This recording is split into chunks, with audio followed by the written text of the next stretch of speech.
As a parent myself, I find it really difficult when going into a new situation with my child.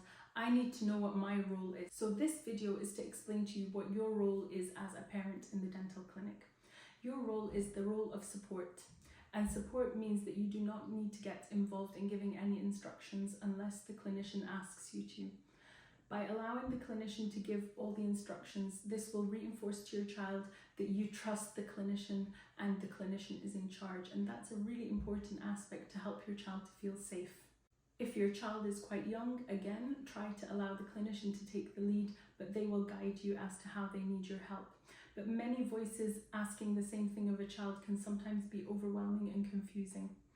Also bear in mind that your clinician may use certain types of wording which are psychologically studied to enable children to have treatment, whereas you might not know which words to use with your child. And so to avoid any confusion, please allow your clinician to take the lead in the language that is used in the dental clinic. A way to describe your role in the clinic is that of when you go to school and you hand over your child to the teacher is in charge.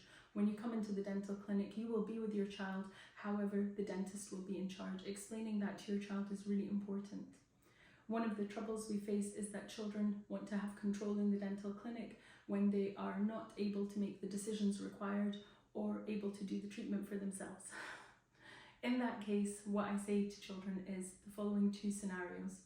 I say to them, when you go to the hairdresser, would you ever take the scissors off the hairdresser and cut your own hair? And the answer is definitely no. And the other scenario which you can give to your child to explain what's going on and how they should feel and what their role is in terms of relaxing in the dental environment and allowing the dentist to take control is you can explain to them it's a bit like when they get in the car with you and you are driving them somewhere, or if they get on the bus and the bus driver is driving somewhere, they don't have any responsibility to drive the bus or drive the car. The driver is in charge and they trust the driver, and it's the same in the dental clinic. Your child must trust the dentist to be able to do their job, and that's really important. So remember this and your visit will be very, very successful. The final thing I'll talk about is the type of language that you use with your child when you're talking about the dental clinic. Please try and refrain from using any negative connotations. That can even mean saying, don't be scared, don't worry, it won't hurt.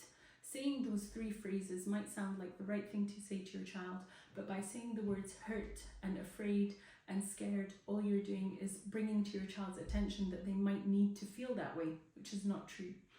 What I want you to do instead is to bring to their attention the positive language that we want around the visit. You're going to feel great, you're going to do so well, I'm going to be so proud of you, you're going to feel great at the end with your nice strong teeth. If your child ever mentions that they feel afraid, please validate their feelings. Tell them that you understand how they feel and that lots of people feel this way, and that's why you have come to this place to get this treatment, because this is where you will be able to get it in a way that makes you feel more comfortable. After reassuring them, you should move on and distract them with something positive. I wonder what you're going to watch on the TV when you go into the clinic. What will you choose to hold in your hand while you're having your dental treatment? You can also bring up the treasure chest, which is the star of the show. What would you like to choose from the treasure chest? What do you think is going to be in there this time? There's lots of positives to the visit, and make sure that you bring attention to those to your child to ensure that they have a positive experience. And remember at the end of the appointment to praise them a lot and to make sure that you don't ask them if they're okay, because they are okay. What you need to ask them is, what would you like to do next? And make sure you distract them really well.